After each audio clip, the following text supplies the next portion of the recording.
Roman numeral 7 is taking a look at units and the metric system. So first of all, we're going to take a look at our base units, and you guys need to fill in the abbreviations for these units and become familiar with them. So universally, we refer to time in seconds, which is abbreviated S. We don't abbreviate it SEC, although you may have commonly done that before now. Length is in meters, abbreviated with a lowercase m. Mass is in grams with a G. And temperature is in Kelvin with a capital K or Celsius with a C. And we'll spend a lot more time talking about temperature later in the year.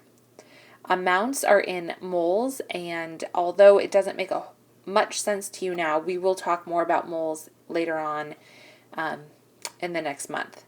And so moles are used to measure an amount. It's a word that represents a big number, kind of like the word dozen means 12 of something. A mole represents a certain number of atoms or molecules. And then we have the derived units. A derived unit is a number that's had math done to it. So for example, area is meters squared. Density is mass divided by volume. So you will always see some mass unit over some volume unit. It may not always be G over ml.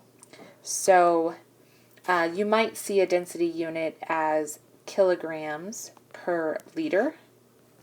Any mass unit over any volume unit would be a density. And then volume is usually, if it's a liquid volume, it's in liters with a capital L. Or if it's a cubic volume, it's going to be something cubed. So there are lots of different volume units. There's liters, there's milliliters, kiloliters, all kinds of metric prefixes in front of those. Then for anything cubed, besides cubic centimeters, it might be cubic meters, cubic millimeters, cubic kilometers, and so on. Dimensional analysis is the tool that we use to solve problems in chemistry the vast majority of the time. It is something that most of you learned how to convert metric units with, and we're going to start with something simple like metric conversions using dimensional analysis, and then we will lead into more uses of it.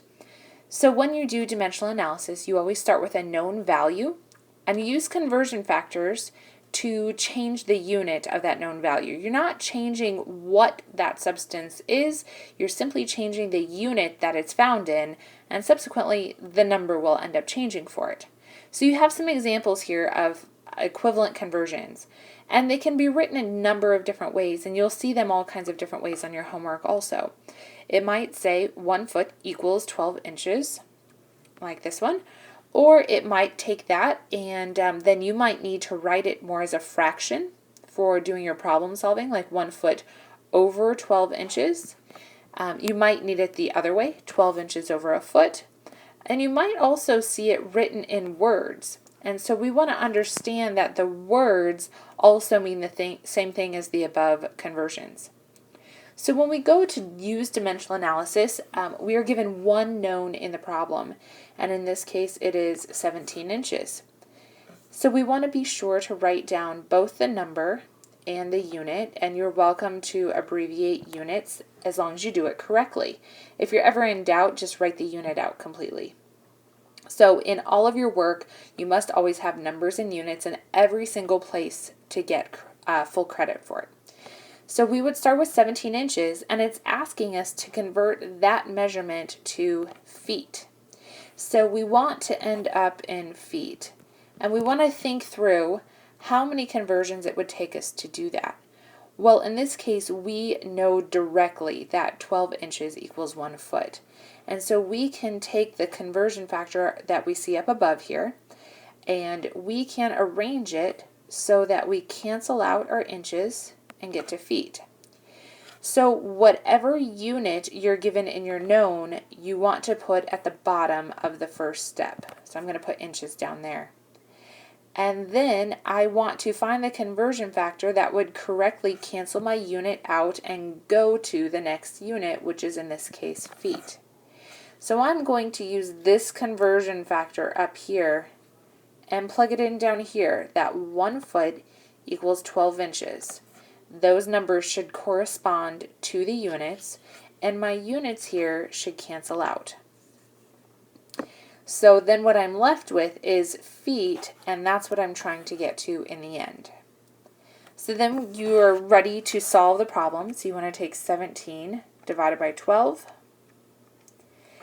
and you get a long decimal number, and it's 1.416 repeating. But of course, we're going to round that to correct significant figures. And so one thing that was mentioned in the notes that we didn't make too big of a deal about before, but we will revisit now, is the idea that we do not look at the conversion factor for significant figures. So we are not going to look at that for significant figures. So not for SF. So the only thing you're going to look at is the known measurement, the 17. And that has two significant figures, and we multiplied and divided. So we're going to do fewest total significant figures, which means we're going to keep 2 total in our answer. We don't have any other option. It's either 2 or nothing. So we're going to go with 2 significant figures in our answer since we only have that one option. And thus we will round our answer to 1.4 and then put our feet on the answer and box our answer. So let's take a look at the next example. It's very similar, but this time we are starting with 4 yards and going to inches. And I chose this example so you could see what it would be like to do one with a couple of steps. Many of you are not used to doing more than one step in your dimensional analysis. So let's move that up a little so we have enough space. So again, we're going to write down our known, 4 yards, and when you abbreviate yards, it needs to be YDS. It should not be just Y because that can be confused with years. Then, just like up above, we need to cancel out yards. Okay, so whatever unit is here should go down here. And then we want to use this as an opportunity to do a couple of steps. So maybe I don't know the conversion factor to go straight from yards to inches, but I do know how many feet are in a yard, so I could go to feet. And I want to fill in the numbers correctly. So I know that there are 3 feet in 1 yard. And in general, I will give you any conversion factor that you need outside of the metric system. So I can convert yards to feet. That cancels out. And now I'm in feet. However, the question asked me to go to inches, not feet. So I'm going to need to do another step. And again, whatever unit is there should go down here. So your unit should always cancel out diagonally if you want to get rid of them. And I do know how to go from feet to inches. And so I know that there are 12 inches in a foot. Notice that I use that same conversion factor as in the previous example, but it is reversed because I need to cancel feet out at the bottom and go to inches. So now I'm going to do the math. And when you have more than one step, it's the same as if it's one step. You will multiply across the top and then divide by each thing on the bottom. So if you're unfamiliar with that, the way you would either think through this or type this in your calculator is you take 4 times 3 times 12, and then you would divide by 1 and then divide by 1 again, which we know won't change anything, but it's for good practice.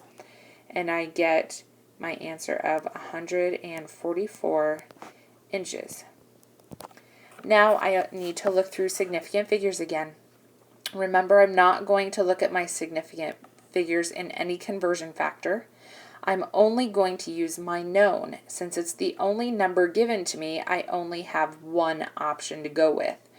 I'm going to go with the fewest total, but the fewest between 2 total is just 2 total.